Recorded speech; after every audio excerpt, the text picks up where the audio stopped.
Hello everyone, myself doctor Pulkit Sharma.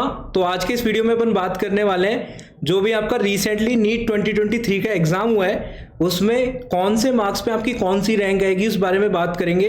पिछले साल NEET 2022 को मैं कंपेयर करूंगा नीट 2023 के साथ लॉजिकल एनालिसिस के साथ में कि क्या डिफरेंसेस आ सकते हैं। पिछले साल जैसे कि आपकी 610 मार्क्स पे जो रैंक थी, इस साल 610 मार्क्स पे कौन सी रैंक आएगी, इस तरीके की चीजें इस वीडियो में डिस्कस कर रहे होंगे। मार्क्स वाइज आपकी कौन सी रैंक वेरी कर सकती है, किस तरीके से वेरी कर सकती है, उन सभी चीज़ों के बारे में इस वीडियो में बात करेंगे। वीडियो को पूरा अंत तक देखिएगा जिससे कि आपको चीज़ें समझ में आ पाए, और मैं जो चीज़ें आपको समझाने की कोशिश कर रहा हूँ आप उस चीज़ को समझने की एक बार कोशिश करिएगा, ठीक है। तो सबसे पहले मैं आपको नीट 2023 के बताने से पहले नीट 2022 के बारे में बता देता हूँ कितने मार्क्स पे कौन सी रैंक थी। देखो 690 मार्क्स पे आपकी रैंक थी, ऑल इंडिया रैंक की बात कर रहा हूँ मैं, 275, ठीक है। 680 पे 800 रैंक थी, 670 पे 1500 रैंक थी, 660 पे 2600 रैंक थी, 650 पे आपकी 4200 रैंक थी, 640 पे 6400 रैंक थी, 630 पे आपकी 9100 रैंक थी, 620 पे आपकी 12400 रैंक थी, 610 पे 16000 रैंक थी, और 600 पे आपकी 20500 रैंक थी, और 590 पे आपकी 25400 रैंक थी। एक चीज आप नोटिस करिएगा, जैसे जैसे आप देखते जाते हो मार्क्स कम होते हैं वैसे वैसे भीड़ बढ़ती जाती है। जैसे 690 से लेके और आप 680 तक के बीच के बच्चे देखोगे तो ये बच्चे थोड़े कम है, ठीक है। ये स्टूडेंट्स है, नंबर ऑफ स्टूडेंट्स आप इसको 300 मानो तो लगभग 500 बच्चे, ठीक है। फिर अगले रेंज में, अगले 10 मार्क्स की रेंज में आपके 700 बच्चे दिखेंगे, ठीक है। उसके बाद में आपको यहाँ पे दिखेंगे 1100 बच्चे, ठीक है। जैसे जैसे मार्क्स कम होते जाते हैं वैसे वैसे भीड़ बढ़ती जाती है, ये चीज आपको समझनी है ना। तो उस तरीके से जो पेपर आया था इस बार उसको कंपेयर करके पिछले साल की तुलना में मैं आपको रैंक बताने वाला हूँ, इस साल आपकी रैंक कितने मार्क्स पे कौन सी हो सकती है, ठीक है। तो इस साल के पेपर के बारे में बात कर लेते हैं। पेपर पिछले साल की तुलना में इजी था, ठीक है। मैंने जैसे कि आपको बताया फिजिक्स ऑलमोस्ट सेम थी जैसी पिछले साल थी। बायोलॉजी पिछले साल की तुलना में क्लियर कट इजी थी। पिछले साल असोसिएशन रीजन के काफ़ी सारे क्वेश्चन थे, काफ़ी डिफिकल्ट क्वेश्चंस थे, टाइम टेकिंग बायोलॉजी थी। इस बार बायोलॉजी थोड़ी आसान है, ठीक है। जब बायोलॉजी ईजी होती है तो स्कोर करना भी ईजी हो जाता है, ठीक है। बायोलॉजी हमेशा बहुत स्कोरिंग सब्जेक्ट होता है सभी स्टूडेंट्स के लिए, ठीक है। फिजिक्स वाज ऑलमोस्ट सेम, पिछले साल की तुलना में लगभग वैसी ही थी पिछले साल जैसी।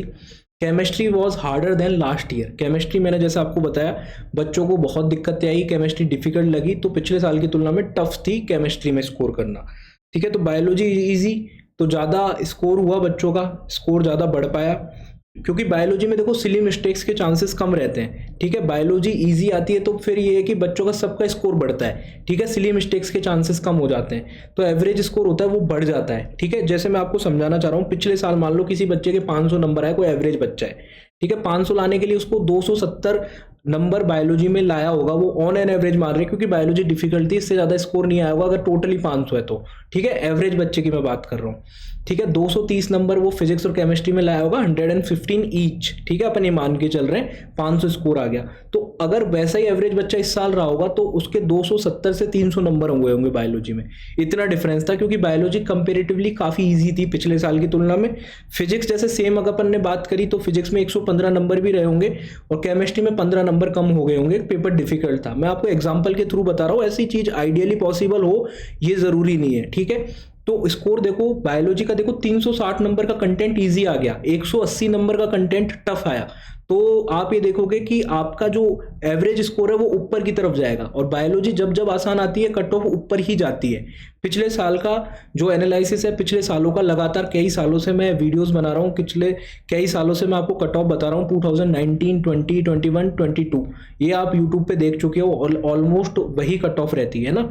तो पिछले साल का जो एनालिसिस है उसके हिसाब से जब जब बायोलॉजी आसान आती है कट ऑफ ऊपर की तरफ शिफ्ट होती है, क्योंकि बायोलॉजी सबके लिए आसान होती है। जो नीट की तैयारी कर रहा है बायोलॉजी, तो ये मान के चलो बायोलॉजी में सबको स्कोर कर लेता है अगर उसका सिलेक्शन की रेंज में है तो, ठीक है। बायोलॉजी सबके लिए आसान होती है।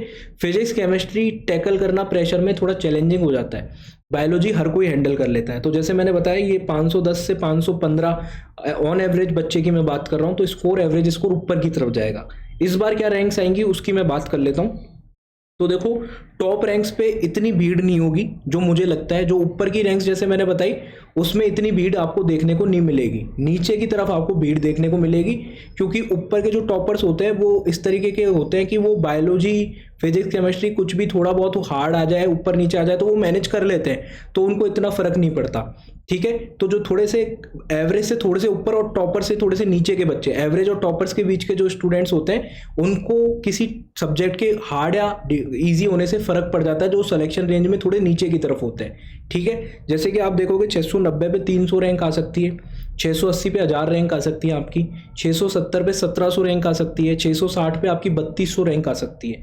ठीक है, 650 पे 5000 रैंक आ सकती है। अब जैसे जैसे अपन नीचे की तरफ बढ़ेंगे तो भीड़ बढ़ती जाएगी, क्योंकि इस तरीके के स्टूडेंट्स होंगे जिन्होंने बायोलॉजी में अच्छा स्कोर करा होगा 330 340, फिजिक्स में भी अच्छा स्कोर करा होगा उन्होंने, फिजिक्स में भी उन्होंने 140 150 स्कोर करा होगा, पर केमिस्ट्री में उनका स्कोर थोड़ा सा डिप हो गया होगा। ठीक है, उसकी वजह से एवरेज स्कोर वो 630 40 के बीच में कर रहे होंगे, उस तरीके के बच्चे हैं। ये टॉपर्स की बात है, जैसे कि मैंने बताया, उनको खास फर्क नहीं पड़ता, पेपर इजी डिफिकल्ट आए तो उनको खास फर्क नहीं पड़ता, इसलिए ऊपर भीड़ इतनी नहीं बढ़ेगी जितना नीचे की तरफ बढ़ेगी। ठीक है, जो मुझे लगता है।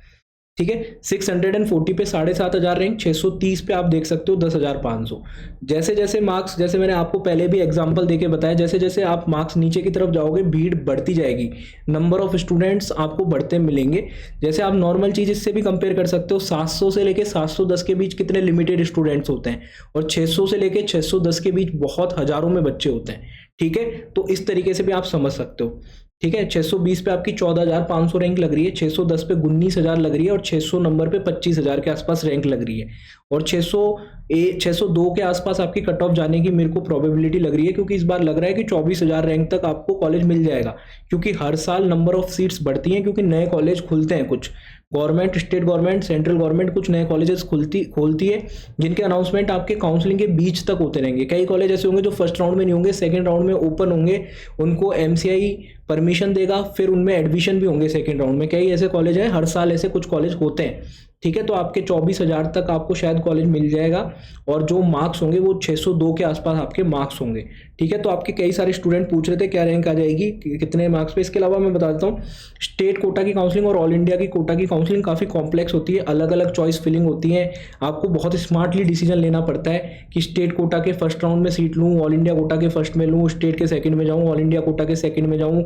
रूल्स भी बहुत चैलेंजिंग होते हैं कि आपने ऑल इंडिया कोटा में एडमिशन ले लिया सेकंड राउंड में, तो आप काउंसलिंग से ही बाहर हो जाओगे, स्टेट में पार्टिसिपेट नहीं कर सकते। ठीक है, मॉपअप राउंड में भी आप आगे फर्दर अपग्रेडेशन नहीं कर पा सकते, तो बहुत अजीब रूल्स होते हैं ना। यहाँ पे आपको इंटेलिजेंट डिसीजन मेकिंग करनी पड़ती है। इसके लिए काउंसलिंग प्रोग्राम चालू किया गया, जो पिछले साल भी करा था, लगभग 500-600 बच्चों ने उसमें एनरोल भी करा था। इसमें मैं आपको बताता हूँ 50% ऑल इंडिया कोटा की काउंसलिंग आपकी कराई जाएगी, 85% स्टेट कोटा की काउंसलिंग कराई जाएगी, चॉइस फिलिंग में मदद की जाएगी, चॉइस फिलिंग लिस्ट प्रोवाइड कराई जाएगी, बेस्ट कॉलेज आपको बताया जाएगा आपकी रैंक के हिसाब से कौन सा मिल सकता है, 24/7 आपको व्हाट्सएप पे सपोर्ट मिलेगा, व्हाट्सएप पे आप अपने डाउट पूछ पाओगे, आपको कॉलेज से रिगार्डिंग जो भी इन्फॉर्मेशन है, कितनी फीस है, क्या बॉन्ड है, आपको डिसीजन मेकिंग में हेल्प करी जाएगी। ऑल इंडिया कोटा में लेना बेटर रहेगा, स्टेट कोटा में लेना बेटर रहेगा, तो ये सारी चीज़ें आपको करी जाएंगी। मात्र इसकी जो फीस रखी गई है वो 2,000 रुपीज़ रखी गई है। इस नंबर पर आप व्हाट्सअप कर सकते हो 8952089862, और सेम नंबर पे आप गूगल पे, जी पे, पेटीएम, फ़ोन पे कुछ भी कर सकते हो। फिर स्क्रीनशॉट आप सेम व्हाट्सअप पे शेयर कर दीजिए, कॉल मत करिएगा, आप व्हाट्सअप पे शेयर कर दीजिए, फिर आप पर्सनल काउंसलिंग प्रोग्राम में एनरोल हो जाओगे। व्हाट्सअप ग्रुप भी बनाया जाएगा ऐसे स्टूडेंट्स को, और बीच में रेगुलर अपडेट्स भी मिलते रहेंगे काउंसलिंग के अंतिम राउंड तक। ये सारी चीज़ें आपको काउंसलिंग के लास्ट राउंड तक मिलेगी। इसकी फीस जो मैंने आपको बताई, मात्र 2,000 रुपीज़ इसकी फीस है, आप इसको ज्वाइन कर सकते हैं। पिछले साल भी लगभग 500 से 600 के बीच बच्चों ने काउंसलिंग प्रोग्राम ज्वाइन करा था। ठीक है, और उनको अपना डिजायर्ड बेस्ट कॉलेज मिला था। ठीक है, तो आप ये ज्वाइन कर सकते हैं। इसके अलावा चैनल को आप सब्सक्राइब कर लीजिएगा जरूर, आखिरी राउंड तक आपको काफ़ी हेल्प मिलेगी state quota, all India quota के। ठीक है, चाहे जिस भी स्टेट से आप बिलोंग कर रहे हो, अभी बहुत सारे एनालिसिस आना बाकी हैं जो आपको रेगुलरली मिलते रहेंगे। वीडियो अच्छा लगा तो वीडियो को लाइक करके चैनल को सब्सक्राइब कर लीजिए। डिस्क्रिप्शन बॉक्स में टेलीग्राम चैनल का लिंक है, तो टेलीग्राम चैनल को भी जरूर से ज्वाइन कर लीजिए। Thanks for watching, bye.